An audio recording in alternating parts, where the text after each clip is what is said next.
BDMG Cultural apresenta Câmara entre Câmeras, 33ª e 34ª Semanas de Música de Câmara. Neste novo espaço, transmitiremos uma série de podcasts criada pela Fundação de Educação Artística para pensarmos educação, arte e cultura.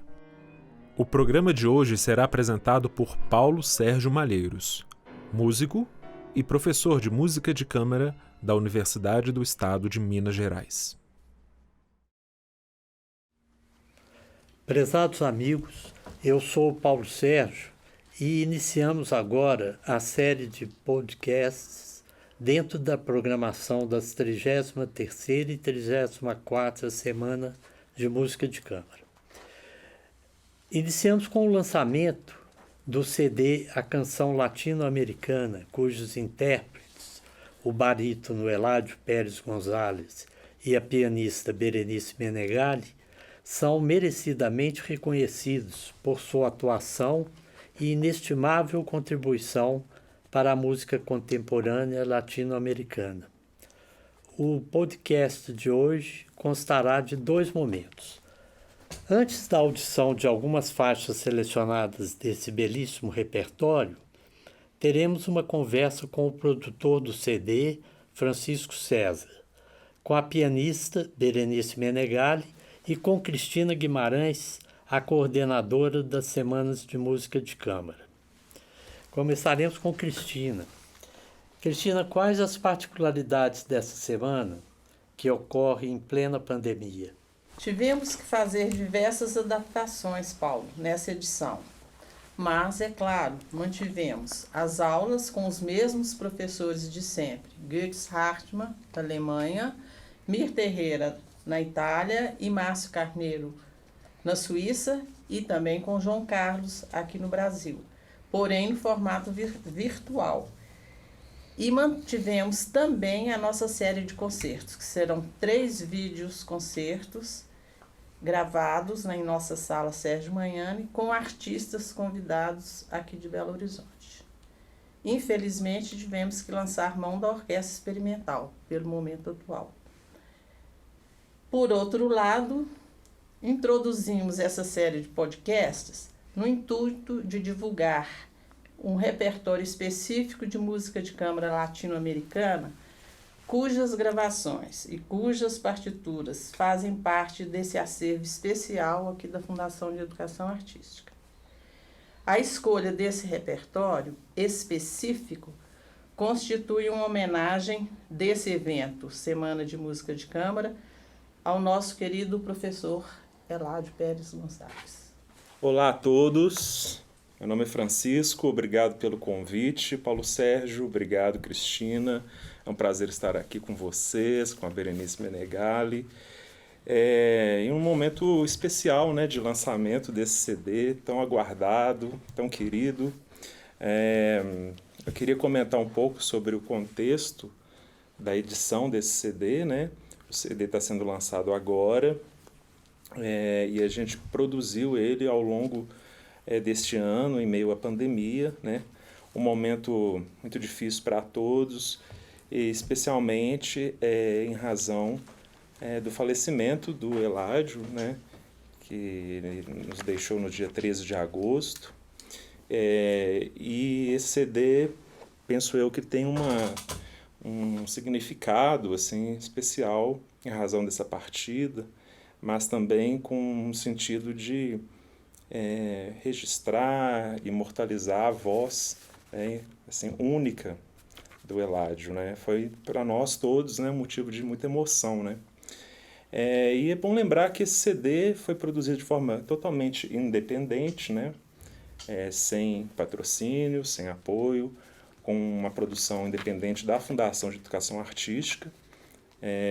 E agora o CD físico, e esse é um detalhe importante, né, porque o CD físico ele tem um valor enquanto objeto, de um valor para a gente poder guardar isso como uma lembrança, e um encarte com 20 páginas, né, que traz todas as informações sobre a gênese do disco e tudo mais. Então, realmente, eu acho que é um objeto assim, de lembrança para todos assim que conheceram o Eladio, para quem aprecia a música vocal.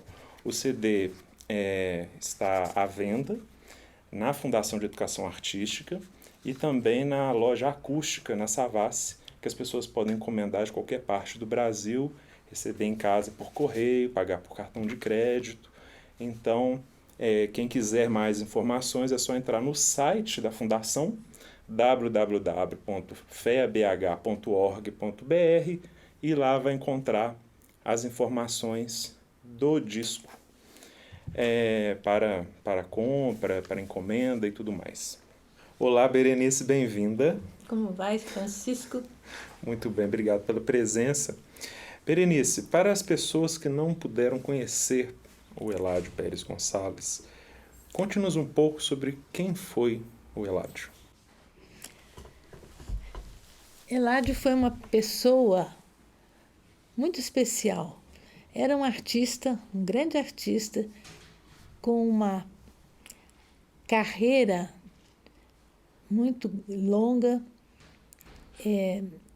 um excelente professor, né? E uma pessoa que influenciou muito os meios em que ele viveu. Influenciou positivamente, porque era uma pessoa sempre preocupada em contribuir com o ambiente em que ele estava, né? Ele, aqui na Fundação, por exemplo, né, quando comemoramos uma data importante da vida dele, não me lembro qual, a Fundação deu ao Eladio, como lembrança dessa data, uma placa em que dizia o seguinte: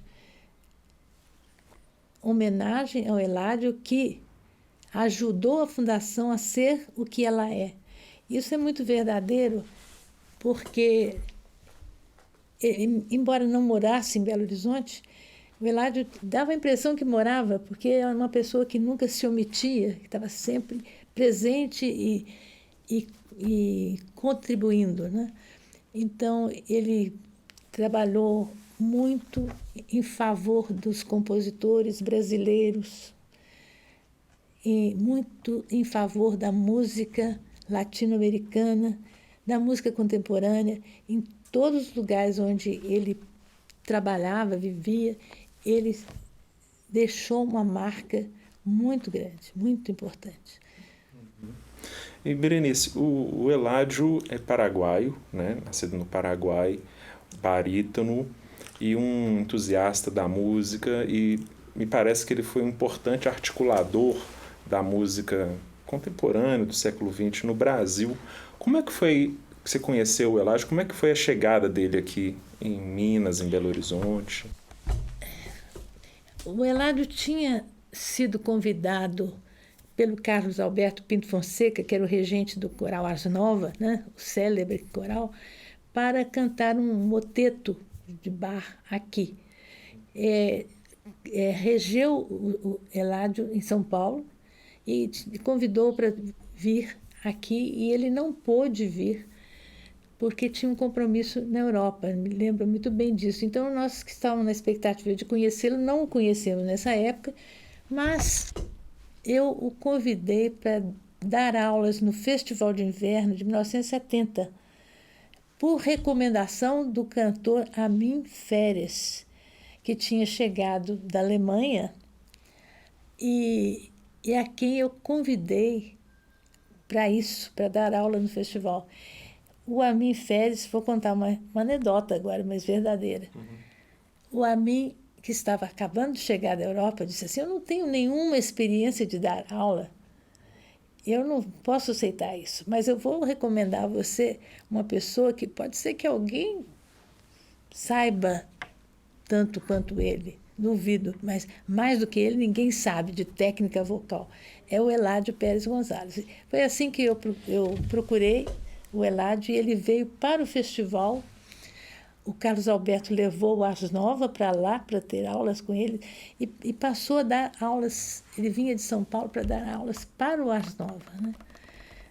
Aquele coral que foi premiado com os mais importantes prêmios de música coral do mundo, né?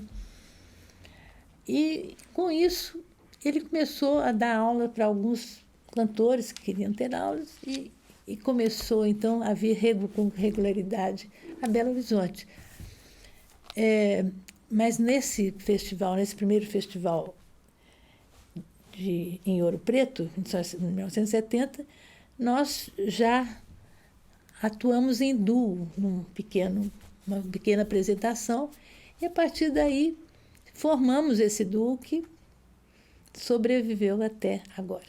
Então o duo começa quase que na mesma época em que ele vem para Belo Horizonte, na década de 70, né? Sim. E Berenice, como que surgiu a ideia de gravar esse disco com as canções latino-americanas? Nós construímos, né, um repertório muito grande de canções, muita música romântica, né, do romantismo, que tem um repertório de canções extraordinário, imenso, né, mas também canções nacionalistas, muitas canções de autores brasileiros. E esse disco tem essa característica, é um disco de canções, e são canções latino-americanas. Isso a partir do conhecimento do Eládio dessa música latino-americana, e também pelo fato de que as 7 canções populares espanholas do compositor Manuel de Falla, que são muito conhecidas, os músicos já ouviram em várias versões, né? O Eládio já tinha cantado essas canções com violão e com piano na Europa várias vezes. Quando ele voltou para o Brasil, que foi mais ou menos nessa ocasião em que nós o conhecemos, ele me deu as canções para que eu estudasse a versão do Manuel de Falla para canto e piano, que são maravilhosas as 7 canções, pianisticamente também muito interessantes e difíceis, e fizemos várias vezes, né? Mas o interesse que tem agora no disco não são essas canções, elas não estão no disco, mas elas influenciaram compositores latino-americanos que viram, a partir de Manuel de Falla, que foi um grande compositor e que tinha, pelo fato de ser espanhol, teve uma grande presença, a música dele em toda a América Latina. Eles conheceram essas canções e isso os estimulou a escrever canções populares de cada um dos seus países, né? E nesse encarte do disco está contada a história de que uma cantora espanhola importante cantou pela primeira vez na Espanha e trouxe, numa turnê que ela fez na América Latina, trouxe e cantou essas canções. Então, os compositores latino-americanos de todos os países ficaram conhecendo e isso os estimulou, né? Interessante, Berenice. O CD ele tem 30 canções, né, de 11 países diferentes e 11 compositores latino-americanos, né? E no encarte, o Eládio chama atenção para esse recorte, né, do repertório que se tratam de canções de estética nacionalista. O que exatamente é essa estética nacionalista? Ouvindo as canções, nós vamos ver que há muita diferença estética entre as canções também, mas o tom geral é o seguinte: eles utilizaram canções populares, quer dizer, canções como Villa-Lobos também fez música nacionalista, né? Ele não utilizou temas folclóricos, nada disso, mas o clima da música popular, né, É isso que é a base da estética nacionalista e no Brasil também, né?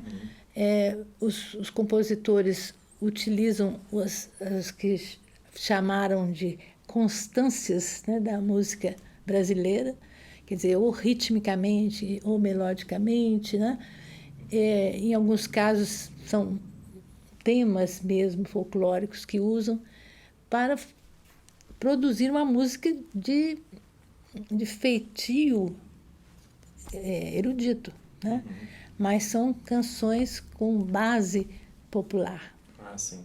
E no caso das canções na América Latina, vamos dizer, a inspiração dessa estética vem a partir do Manuel de Falla, como você mencionou antes? Dessas, certamente em grande medida, né? Em grande medida, o fato de um compositor do prestígio que tinha o Manuel de Falla fazer essa obra ser executada e cantada no mundo inteiro, né? E eram canções de cunho popular, fez com que esses compositores aqui se animassem a fazer a mesma coisa, né? Ah, sim. Berenice, no encarte do disco, além da referência ao Manuel de Falla, também há uma referência ao musicólogo alemão radicado no Uruguai, Kurt Lang. Qual que é a relação dele com o disco? Kurt Lang veio para o Brasil na década de 30, aliás, minto, não para o Brasil, veio para a América. Na década de 30, se fixou no Uruguai, onde ele se naturalizou, onde casou com uma uruguaia e morava lá. Criou um Instituto Interamericano de Musicologia e viajou pelas Américas, inclusive na América do Norte também. Viajou muito. Ele era um pesquisador, era musicólogo pesquisador. Então, ele exerceu essa sua profissão na América toda. E, ao mesmo tempo em que ele pesquisava a música colonial, como fez no Brasil, né? Inclusive mostrando para os brasileiros a existência de uma música colonial, né? Que havia musicólogos aqui no Brasil que nem acreditavam nessa realidade. Mas ele também cumpriu um papel muito importante, porque ele valorizou os compositores da época, né, naquela época, quer dizer, os contemporâneos dele, e divulgou. Ele publicou um boletim interamericano de música. Ele divulgou a música dos compositores das Américas, especialmente da América Latina, né? E esse boletim ele circulava por os nossos países todos, chegava aqui ao Brasil, chegava em todos os países, e traziam eles publicavam dentro do boletim repertório desses compositores todos. E também tinha edições, ele promovia edições soltas, né, de músicas. Então, ele foi de grande valia para os compositores latino-americanos na década de 40, especialmente 40 e 50.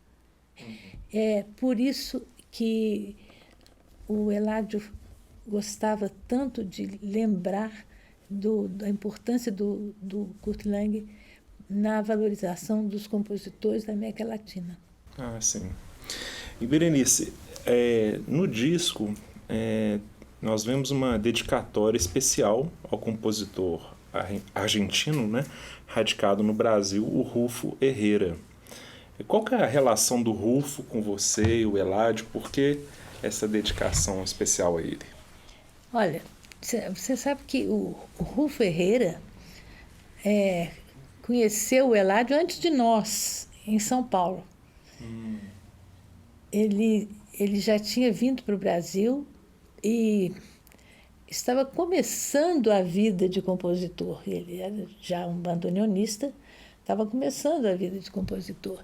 E conheceu o Eladio lá em São Caetano, onde havia um movimento musical, e logo depois ele participou daqueles concursos de composição que havia no Rio, né, do Festival da Guanabara.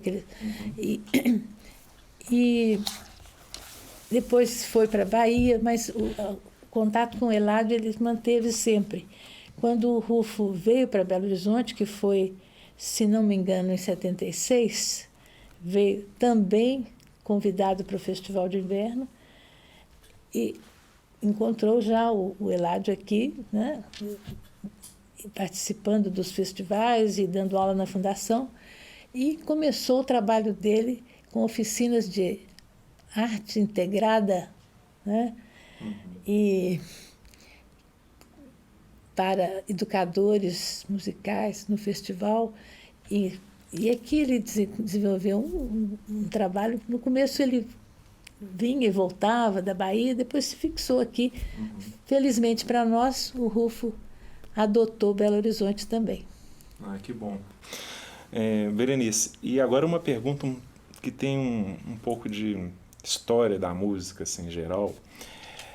Que na história da música ocidental existe esse gênero, né, dentro da música de câmara, que na Alemanha é conhecida como os tradicionais Lieds, né, as canções alemãs, na França, chansons, na Inglaterra, nos Estados Unidos, eu acho que eles chamam de songs, não sei, e nos países de língua espanhola e portuguesa, as canciones ou canções, né.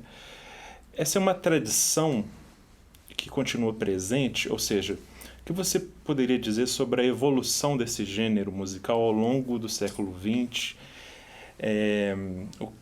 dessas canções, por exemplo, nacionalistas, o que se mudou, o que evoluiu, como é que você vê o panorama desse gênero musical? Esse gênero, Francisco, ele surge por causa da poesia.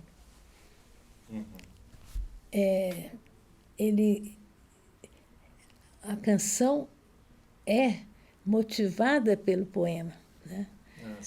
Então, você sabe que os alemães, no romantismo, compuseram um número infindável de canções, especialmente Schubert, que compôs mais de 600 canções, e Schumann, e Brahms, etc. Hugo Wolf, um número enorme. Era a terra da poesia romântica, né? O romantismo na Alemanha nasceu lá, né? E os músicos estavam sempre meio bêbados com aquela quantidade de poesia que havia, né? Então é preciso lembrar isso, que a canção nasce do poema, né? Nasce do texto. E isso acontece em toda parte, né? Acontece em toda parte. Em alguns países fazem uma diferença grande, até no nome, entre as canções mais populares e as mais de concerto, assim. Por exemplo, na França, tem duas palavras para a canção. Tem chanson e tem mélodie. Então, uma canção de Fauré, por exemplo, que é um compositor erudito, entre aspas, é chamada de mélodie, não de chanson. Uma canção cantada pela Edith Piaf é chanson, não mélodie. Tem umas diferencinhas assim, mas o importante, na minha opinião, é isso, é que a canção nasce do poema. Berenice, e neste CD, então, é um recorte de canções de estética nacionalistas, canções latino-americanas, que provém, a música provém, então, das canções populares. Sim. Mas o duo Berenice e Eládio tocaram diversas outras canções ao longo dessa trajetória, inclusive canções com uma estética mais contemporânea, né, de vanguarda e tal. Conta um pouco para a gente da trajetória do duo e dessa experiência de um repertório mais amplo, para além do que a gente ouve aqui nesse disco. Sim. Nós fizemos um número, que eu não sei qual mas é um número enorme de canções e um número enorme de compositores, né? E na música contemporânea, na música mais moderna, mesmo que não seja muito contemporânea, surge um outro gênero, que não é a canção mais. É também baseado no texto, mas são textos de autores também contemporâneos, poetas contemporâneos, que não, cujo poema não é propriamente uma canção, né? São peças muito conceituais ou diferentes, né? Que, como nós vimos, o Eládio fazer inúmeras obras assim, que muitas vezes não tem acompanhamento, é só a voz, ou então voz e percussão. Quer dizer, são várias modalidades, né? Porque essas canções tradicionais de que nós falamos antes, tem sempre o acompanhamento de piano, depois, mais tarde, de violão, né? Às vezes são acompanhados por um pequeno conjunto também, né? Mas sempre acompanhamento. Agora, na música contemporânea, parecem outras propostas, né? De a voz só, sem acompanhamento nenhum, né? Uma alternância de voz falada e cantada, né? Muitos ruídos, né? E então também tudo provocado pelo texto, né? Que não é, muitas vezes não é mais um tipo canção, mas é um texto que exige uma outra forma de composição. E um dos compositores que eu me lembro do Eládio falar com muito entusiasmo deste gênero aí já mais contemporâneo é o Gilberto Mendes. Você pode falar um pouco dessa parceria? Gilberto Mendes, ele é considerado um dos principais inovadores da linguagem musical no Brasil, né? Ele fez parte de um grupo em São Paulo, um grupo muito forte na composição e que criou uma obra importante, né? São compositores de uma personalidade muito interessante, às vezes até divergente, mas era um grupo, como o Vili Correia de Oliveira também fazia parte desse grupo. E o Gilberto, ele liderou também um movimento, ele morava em Santos, né?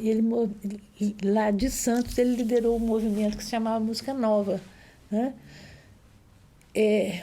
Tanto ele quanto o Vili e quanto o Eládio, na Europa, participaram daqueles festivais de Darmstadt e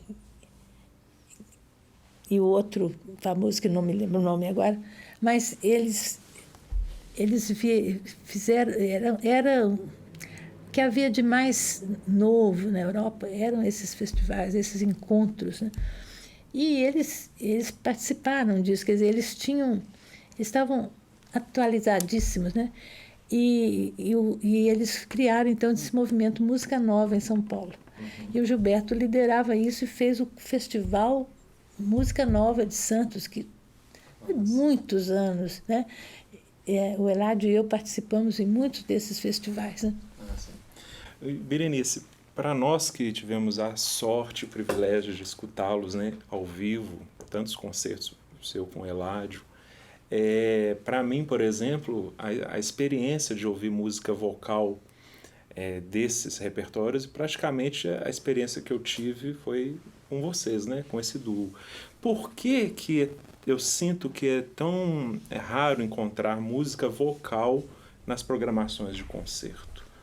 É uma impressão equivocada minha ou isso realmente acontece? Não sei se eu vou responder a sua pergunta exatamente, quer dizer, a sua dúvida, mas o que eu sei é o seguinte: existe uma defasagem entre a formação musical de um pianista e a formação musical de um cantor. Isso, não estou falando aqui em Belo Horizonte, não. Estou falando, em geral, é conhecido isso.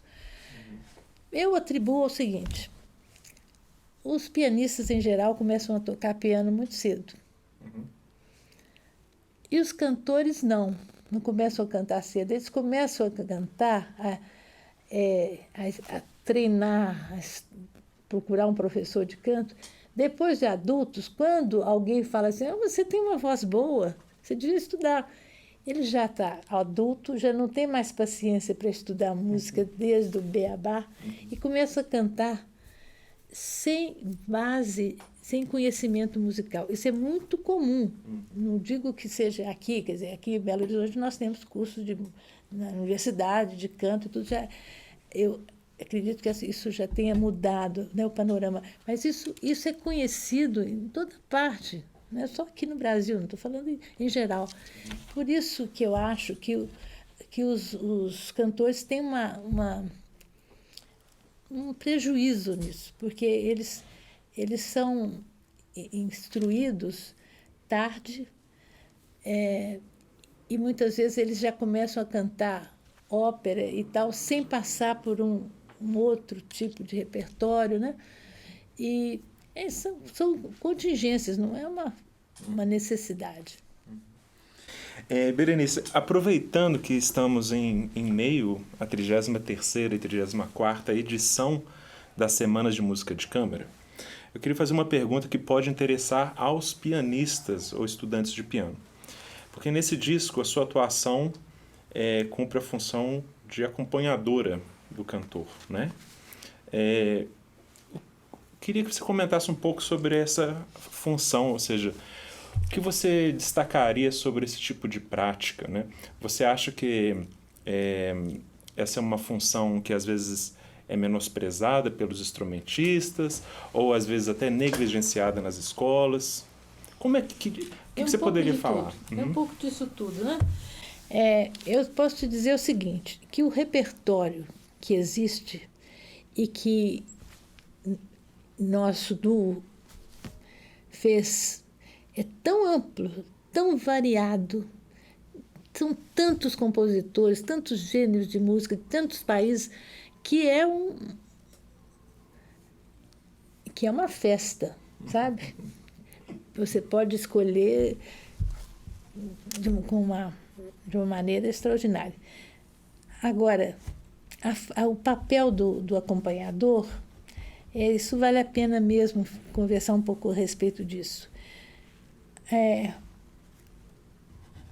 Um Lied de Schubert, por exemplo, nós já falamos sobre isso, a importância do texto, né?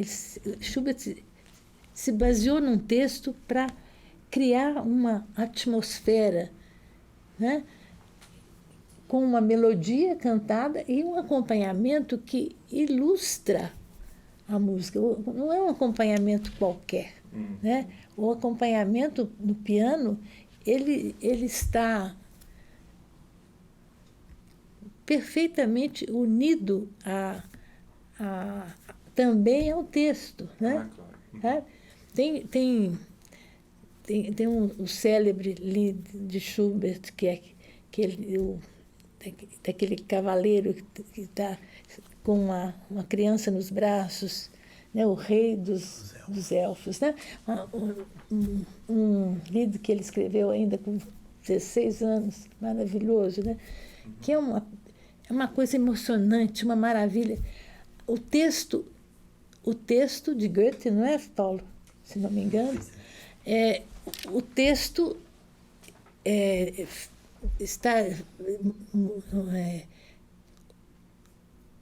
está mostrando todo o drama que está acontecendo, mas também o piano, ele compõe um acompanhamento para aquele texto do piano, que é todo o clima daquela agitação toda da cavalgada está ali no piano. É dificílimo, inclusive, para o pianista, aquela peça. Então, o piano não tem um papel subalterno, né? O nome de acompanhamento é uma coisa funcional, realmente ele acompanha a melodia, acompanha o pianista, é mais a função do pianista, não tanto a música. A música não é propriamente um acompanhamento. Às vezes sim, mas muitas vezes não. Faz parte integrante da obra, né? Agora, isso é uma habilidade a ser adquirida, não é improvisada, não, sabe? Porque, primeiro que o repertório, se você quiser ser um acompanhador, mesmo que você vai ter que abranger um repertório grande, tem coisas muito difíceis, né? Mas tem algumas coisas, algumas características da música vocal que o pianista tem que absorver, né? O cantor tem que respirar, porque se não respirar, como dizia o Eládio, se eu não respirar eu morro. Então, o pianista tem que respirar junto com o cantor, sabe? E isso tem que ser treinado, tem que conhecer não só a parte do piano que você vai tocar, você tem que conhecer a partitura toda, porque você tem que ir praticamente interiormente cantando junto com o cantor para você respirar junto com ele. Então, Berenice, obviamente que tem toda uma preparação aí, mas para os pianistas que estão nos ouvindo, o que você poderia, além dessa questão da respiração, você teria alguma outra recomendação para quem se interessa em se aprofundar nessa prática? Que dica que você poderia dar, assim? Primeiro precisa conhecer a obra, não só a parte de piano, conhecer a obra inteira, né? A parte vocal. É basicamente isso, conhecer e tem que ensaiar muito com o cantor. Berenice, o disco, a canção latino-americana, traz, inclusive na capa, né, um emblema de um tema que, ao meu ver, remete a uma questão simbólica e poética, histórica, geográfica muito importante, que é a América Latina, né? A gente fala do Eládio, que é um paraguaio, o Ru Ferreira, um argentino, e tantos outros músicos latino-americanos que passaram pela fundação, sem mencionar o fato da fundação ter realizado 4 encontros latino-americanos de compositores e intérpretes, né?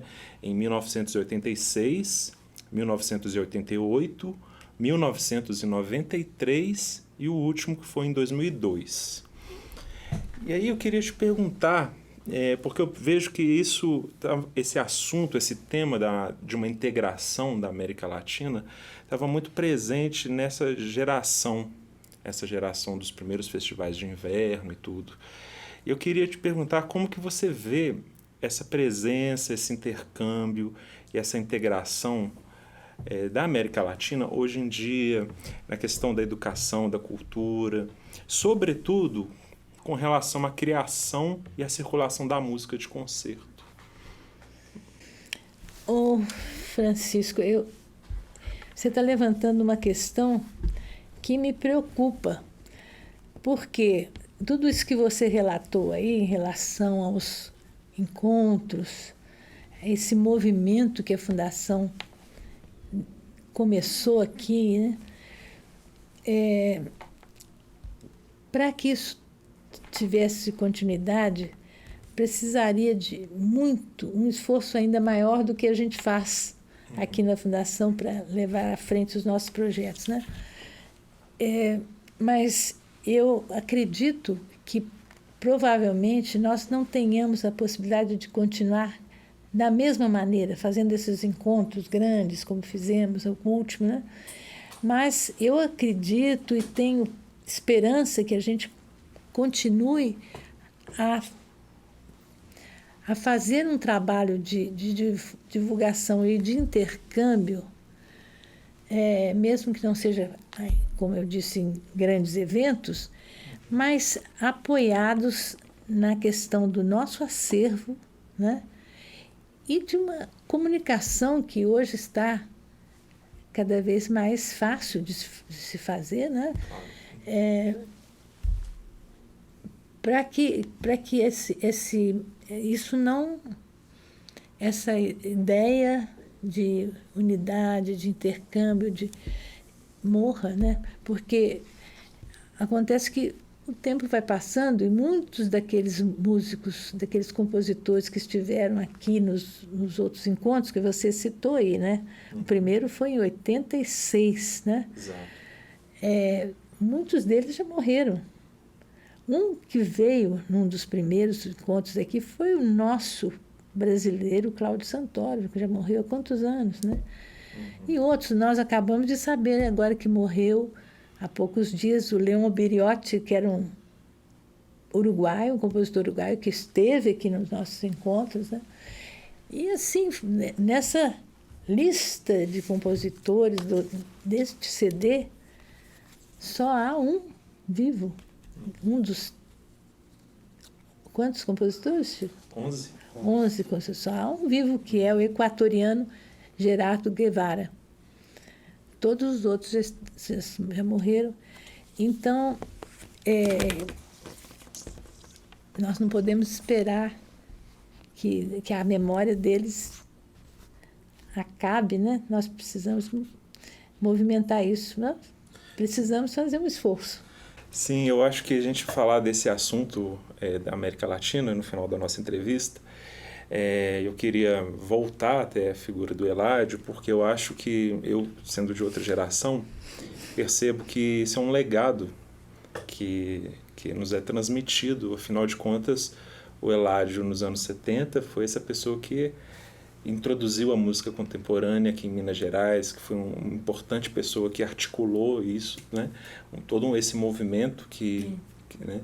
E eu acho que a memória dele, e eu acho que isso está presente nesse CD, nesse trabalho fonográfico, eu acho que ele fica, para mim, por exemplo, como uma mensagem assim às novas gerações, em que essa história, esse legado merece, né, ser levado adiante. Pois é. Né? Então temos que mobilizar os mais jovens. Exato. Né? Você entre eles. Certamente. Bom, Berenice, obrigado pela presença, pela entrevista. Obrigado, Paulo Sérgio. E acompanhem os nossos podcasts, que vão ser diários, sempre uma publicação diária sobre a Semana de Música de Câmara, sobre a música de câmara, com a apresentação do Paulo Sérgio e sempre com um repertório do 4º Encontro Latino-Americano de Compositores e Intérpretes. Muito obrigada, Francisco, pela condução dessa entrevista. Paulo, Cristina. Ouviremos a seguir uma seleção de 10 canções representativas de 10 países latino-americanos diferentes: Argentina, Bolívia, Chile, Cuba, Equador, México, Paraguai, Peru, Uruguai e Venezuela.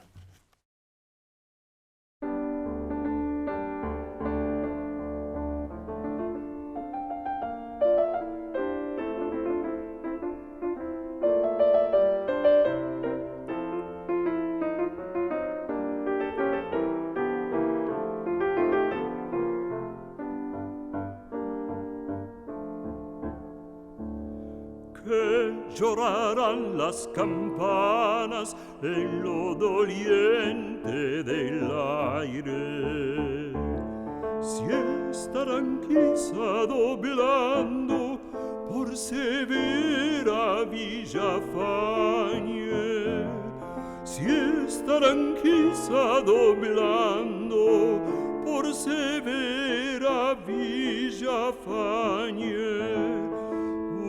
Una luz desfalleciente, una flor que se deshoja. Cuentan el fin de esa niña en la tierra de La Rioja. Cuentan el fin de esa niña en la tierra de La Rioja. Ay, severa Villafañe, tu sino cruel se verá cumplido ese Facundo Quiroga para tu mal te ha elegido. Ese Facundo Quiroga sumió tu vida en llanto y olvido.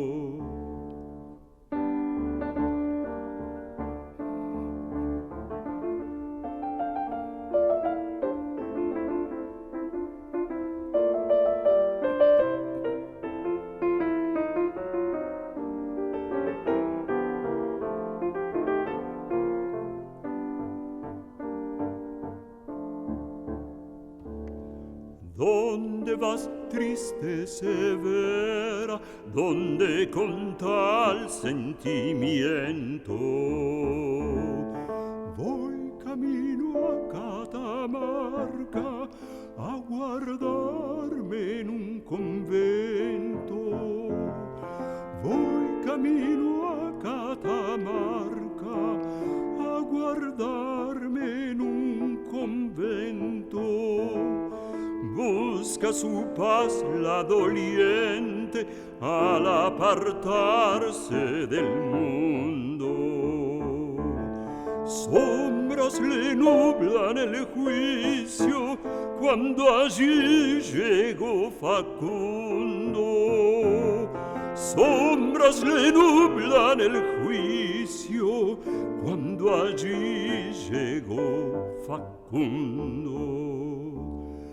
Ay, severa Villafañe, tu sino cruel se verá cumplido ese Facundo Quiroga para tu mal te ha elegido.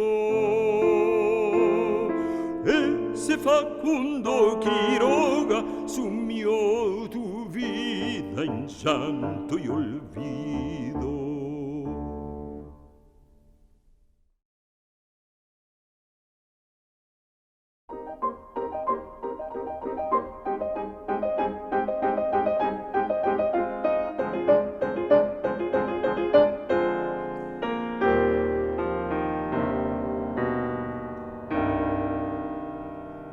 Flor de bronce, armonía de la pampa,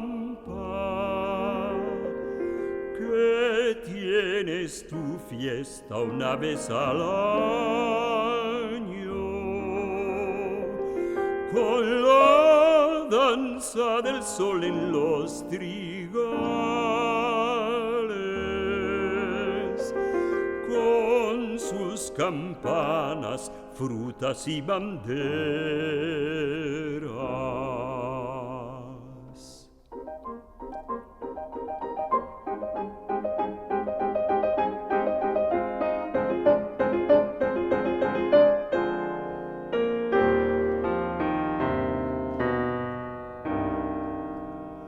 No te agobian las penas ni el trabajo, ni lloras a tu estrella perdida.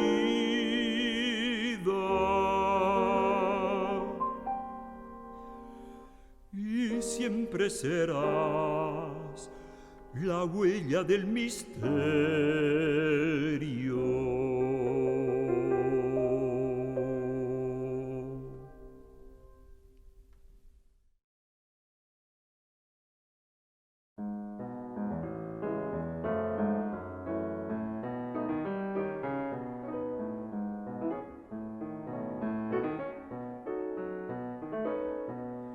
Vos sois la estrella más linda, lucero del resplandor.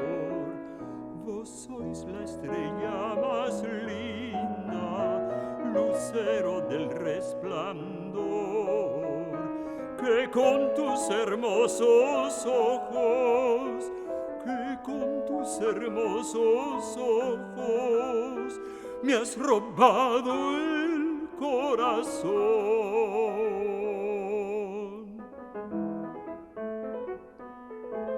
Sosiegue, señor José, mire que lo están cateando. Sosiegue, señor José, mire que lo están cateando.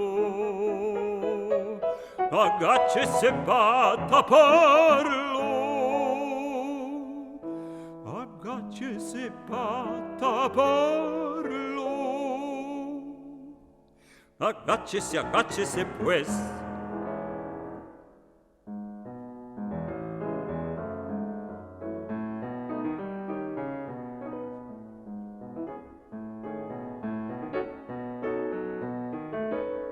Solito me he de matar si tú no no me correspondes, solito me he de matar. Si tú no me correspondes y me hay de hacer enterrar, y me hay de hacer enterrar, donde nadie sepa dónde. Sosiegue, señor José, mire que lo están cateando. Sosiegue, señor José, mire que lo están cateando. Agáchese pa' taparlo, agáchese pa' taparlo. Agáchese, agáchese pues.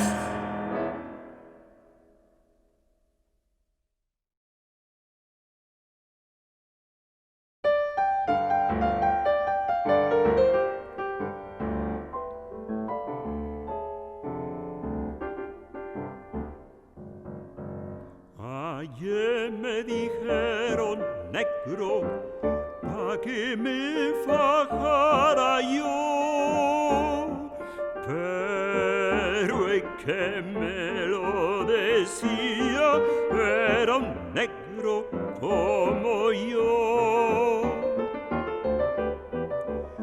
tan blanco como te ve, y tu abuela sé quién es.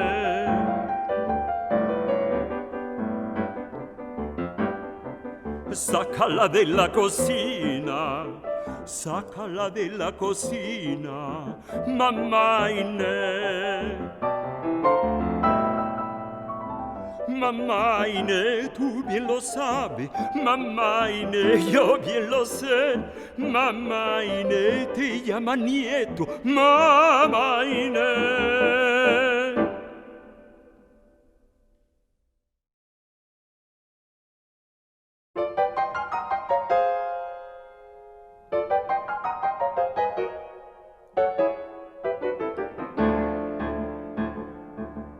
Rupai kanapa mui kansai kunui, atun rupai kanapa mui kansai kunui, atun rupai kui aranchi tukui shungo, atun rupai kui aranchi tukui shungo.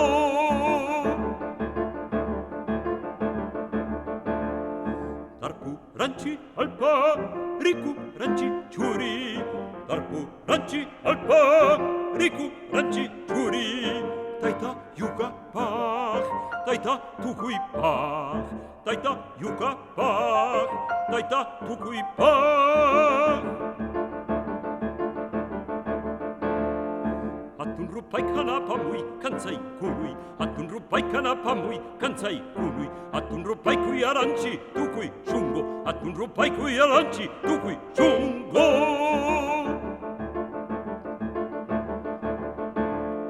Tarpu ranchi alpa, riku ranchi churi, tarpu ranchi alpa, riku ranchi churi, taita yuga pach, taita tukui pach, taita yuga pach, taita tukui pach.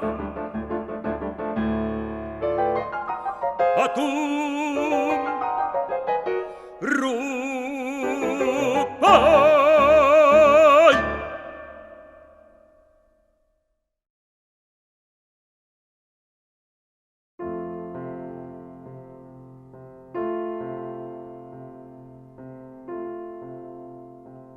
Caminando, caminando, caminando.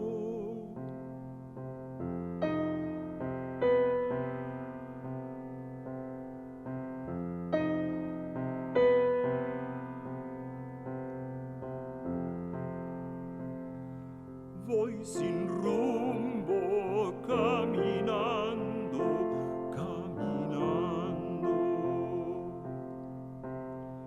Voy sin plata, caminando, caminando. Voy muy triste, caminando, caminando.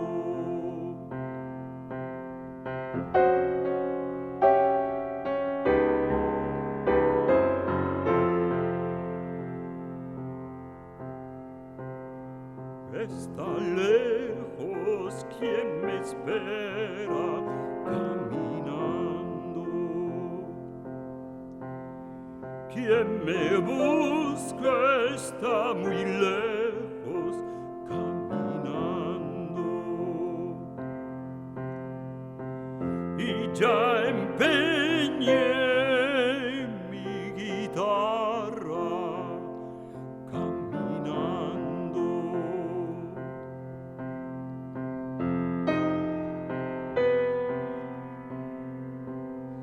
Ay,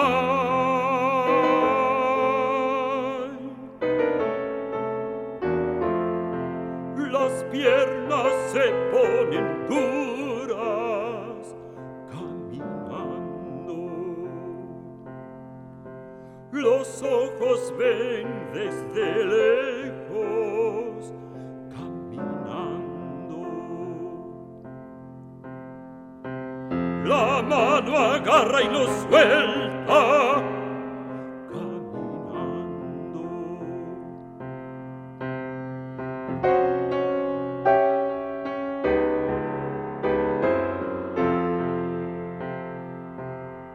Al que yo coja y lo apriete caminando. Ese la paga por todos caminando.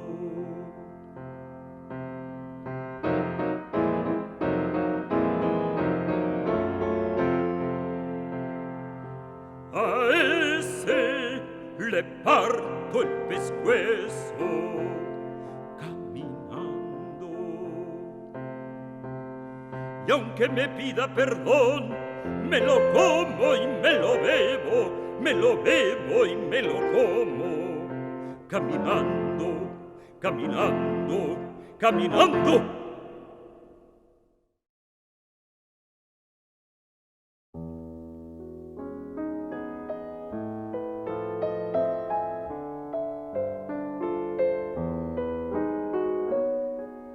De pupeonieno ai keroi pova shange como asaiva de mantehete yapavureiva remombutu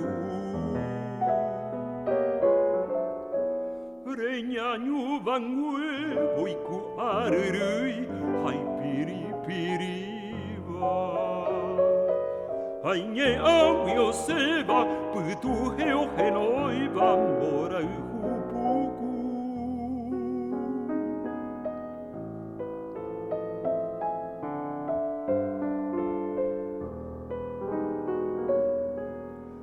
Se he winga u peisha hau yoiko kuhai pora beva.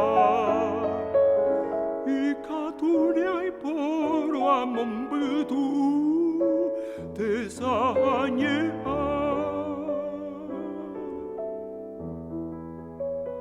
Anyanyu vanguevo hete ipukukue peshaha hubeva. Ipotu gerane te sarai recavo. Nyembua supaha.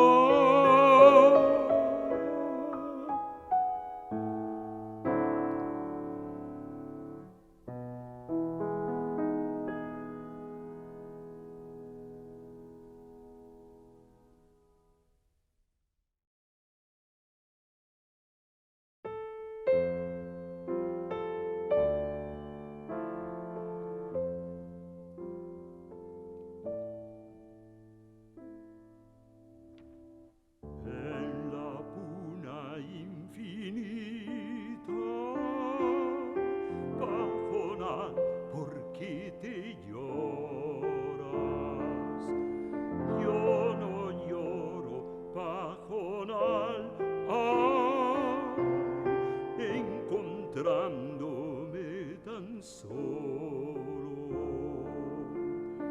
yo no lloro, pajonal, ay, encontrándome tan solo.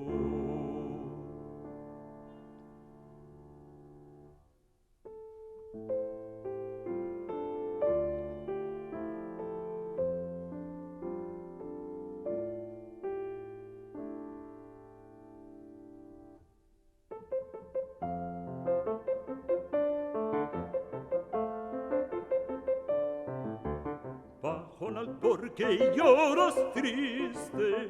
Pajonal, ¿por qué lloras triste? Si tienes el sol que te abraza, si tienes el viento que te besa. ¿Acaso eres como yo?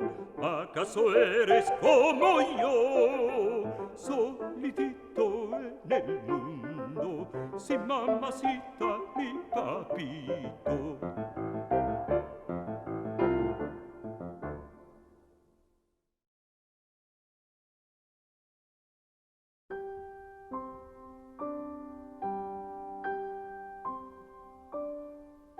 La noche blanca de luna y yo en el silencio quieto estoy diciendo canciones que el viento se lleva lejos. Ella aún no sabe que es ella la que nombró en el silencio. Ella aún no sabe quién canta la pena que lleva el viento. Yo se lo dije a la noche, ella lo oyó en el silencio. Y como era de noche, se le hizo dulce el ensueño. La noche blanca de luna la vio temblar en su lecho. Ella no sabe quién canta, pero yo sé su secreto.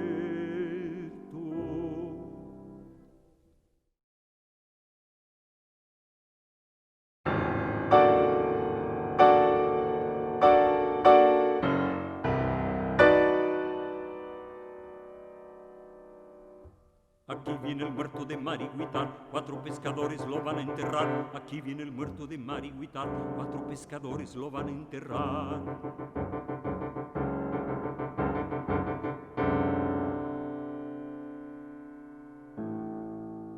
Nació en un puerto,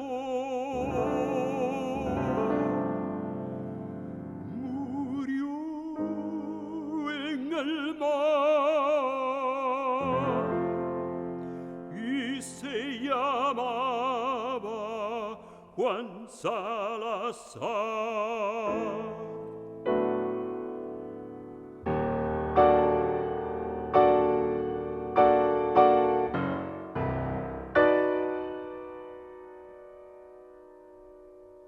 Aquí viene el muerto de Marigüitar, 4 pescadores lo van a enterrar. Aquí viene el muerto de Marigüitar, 4 pescadores lo van a enterrar.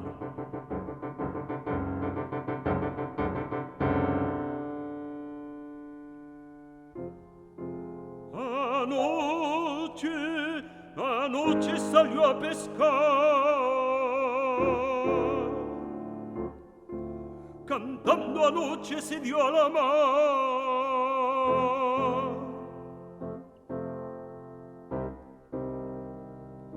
Partió cantando y al aclarar volvía muerto Juan Salazar.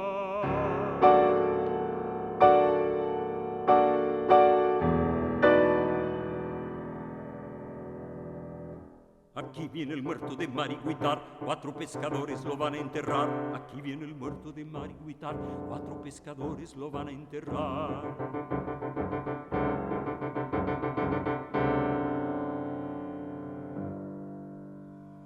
Lo amortajaron los del lugar su franela de parrandear y ya lo llevan a sepultar en una caja sin cepillar.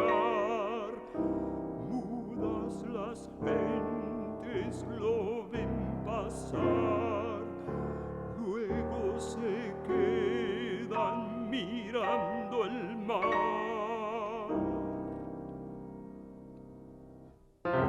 Aquí viene el muerto de Mariguitar, 4 pescadores lo van a enterrar. Aquí viene el muerto de Mariguitar, 4 pescadores lo van a enterrar.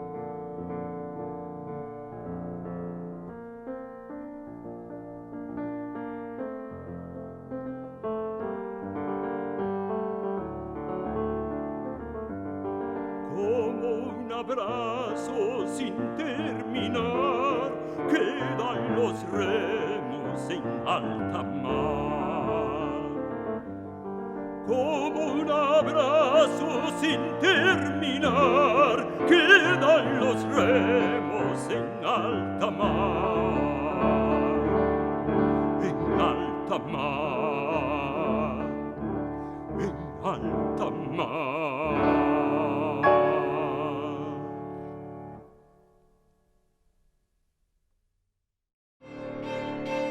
Este podcast teve o patrocínio do BDMG Cultural e o apoio da Rede Minas 35 anos. Minas Gerais, governo diferente, Estado eficiente.